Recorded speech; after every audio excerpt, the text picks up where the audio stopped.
like little beavers, right? And then put them in a pond and see if they build a dam. South Park has been shocking audiences for over 25 years, but the secrets behind this crude cartoon?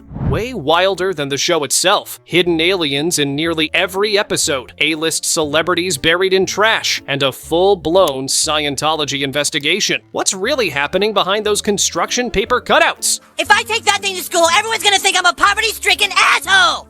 Most animated shows beg famous actors to voice major characters. South Park, they deliberately hand them the most humiliating, pointless roles imaginable. George Clooney kept asking to be on the show, so Trey and Matt offered him Stan's gay dog, Sparky. And when we say voice, Clooney literally just barked a few times in one episode and never appeared again. Jay Leno got cast as Cartman's cat. His entire performance? A handful of meows. The best part? Jerry Seinfeld was a massive South Park fan. His agent reached out about a guest spot. They offered him turkey number 2 in a Thanksgiving episode. He refused. Apparently, even Seinfeld draws the line at playing background poultry. This wasn't accidental. Parker and Stone genuinely thought it'd be hilarious to book major celebrities and stick them in roles with zero dialogue. Oh, you are a big fat ass. You son of a bitch! I'll kick you in the neck! Everyone knows Kenny's death cycle, but what almost nobody realizes? Kenny wasn't supposed to be the one permanently killed off. Kyle was. The creators felt Kyle and Stan were too similar. They wanted to kill Kyle for good and replace him with Butters. Right up until weeks before the episode aired, this was the plan. Last minute, they switched it to Kenny. They were exhausted from finding new ways to kill him every week. Plus,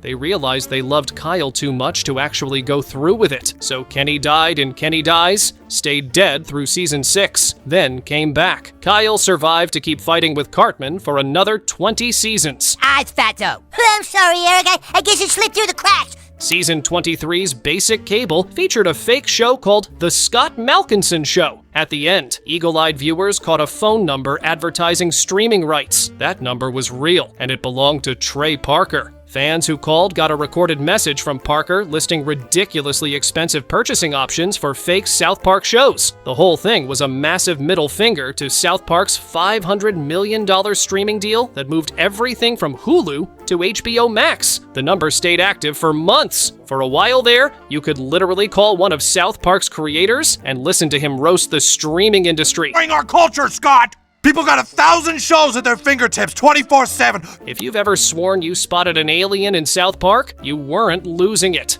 The visitors, those creepy gray extraterrestrials, showed up big in the pilot, but they've been sneaking into dozens of episodes ever since. These aliens pop up everywhere, peeking through windows, lost in crowds, hidden on money and posters. The South Park movie has 6 scattered throughout. The creators hide them so cleverly you'll completely miss them unless you're actively hunting. Fans have found over 100 instances so far, and there's probably way more nobody's caught. It's been baked into the show since Cartman got abducted and brutally probed in season 1. The aliens became South Park's ultimate Easter egg.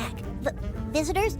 This morning you took my brother, Ike. So, Trapped in the Closet drops and the Church of Scientology, they went absolutely ballistic. This wasn't just some angry phone calls or strongly worded complaints. They launched a legit private investigation. Documents that leaked later revealed the church put out orders for what they called a classic investigation on Trey Parker and Matt Stone. They wanted everything: phone records, bank statements, personal letters, basically anything they could dig up and use as ammunition. Get this, they actually paid people to literally rifle through Parker and Stone's garbage looking for dirt. What did they find? Zilch. Zero. Not a damn thing. Turns out the guys behind one of TV's most controversial shows are just normal people. No hidden scandals, no dirty secrets, nothing. The church came up completely empty-handed, which somehow makes this entire situation way more hilarious. Here's where it gets interesting though. The episode actually had some serious real-world impact. Jenna Miscavige Hill, the actual niece of Scientology's chairman, saw this episode and discovered the whole Xenu story for the first time. Not long after watching it, she made the decision to leave the church completely. Before we continue, click on the subscribe button, or Mr. Hanky might actually show up in your toilet. Seriously, don't risk it. Now back to the secrets. Everyone on the planet knows this catchphrase. Kenny dies. Stan and Kyle scream. Oh my god, they killed Kenny, you bastards! Been happening since season 1. But here's the twist you definitely missed. Trey and Matt revealed that Stan and Kyle's dialogue isn't aimed at whatever villain or bad guy killed Kenny that week. It's aimed at the writers themselves. It's a straight-up fourth wall break. The bastards they're calling out, that's literally Parker and Stone. The guys making the absurd decision to kill Kenny in so many episodes. They're basically roasting themselves for the repetitive gag. Changes the whole meaning of one of TV's most famous running jokes, right? Every single "you bastards"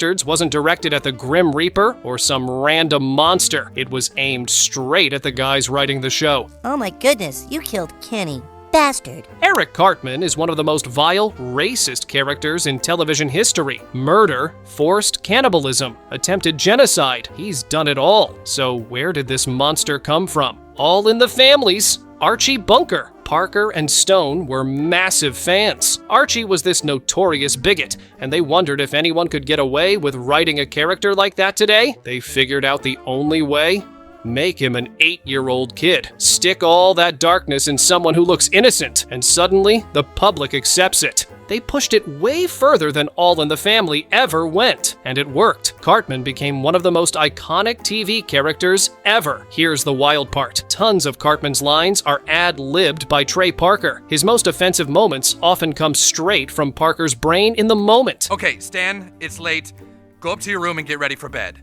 Cartoon Wars absolutely demolished Family Guy. The 2-part episode ripped into it as cheap, lazy, unfunny. Day after it aired, flowers showed up at the South Park studio from The Simpsons. Matt Stone explained, "We got flowers from The Simpsons and calls from King of the Hill saying we were doing God's work. Gets better." The Simpsons writers called Parker and Stone directly to thank them. Parker said, "Apparently they hate Family Guy more than we do, even though they won't say it publicly." Even rival animated shows were celebrating South Park's willingness to publicly trash Family Guy. So Kenny McCormick? Not just pulled out of thin air. Trey Parker actually knew a kid named Kenny growing up, and yeah, he became the inspiration. This real-life Kenny was basically the broke kid everyone knew, constantly rocking this massive orange parka that made understanding him nearly impossible. And get this, he'd just vanish from school for stretches at a time. Days would go by with no Kenny in sight. So naturally, kids being kids, they'd joke around that Kenny must have died. Then boom, he'd randomly reappear days later acting like nothing even happened. Everyone would be genuinely surprised to see him alive and back at school. My friend.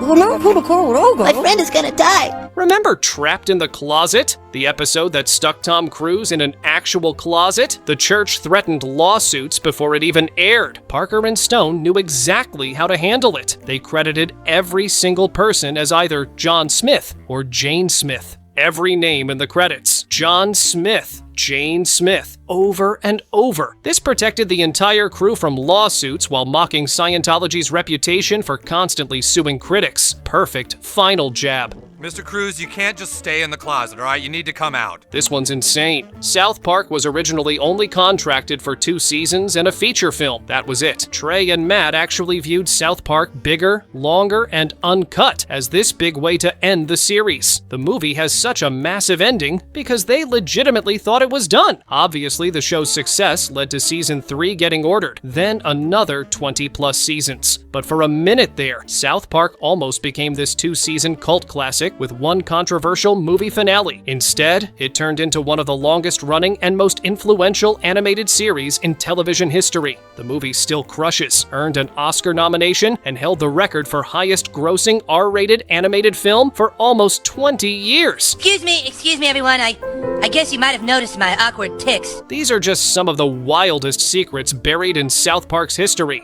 We've got way more videos breaking down every Easter egg and controversy about this legendary show. Check out the videos on screen right now.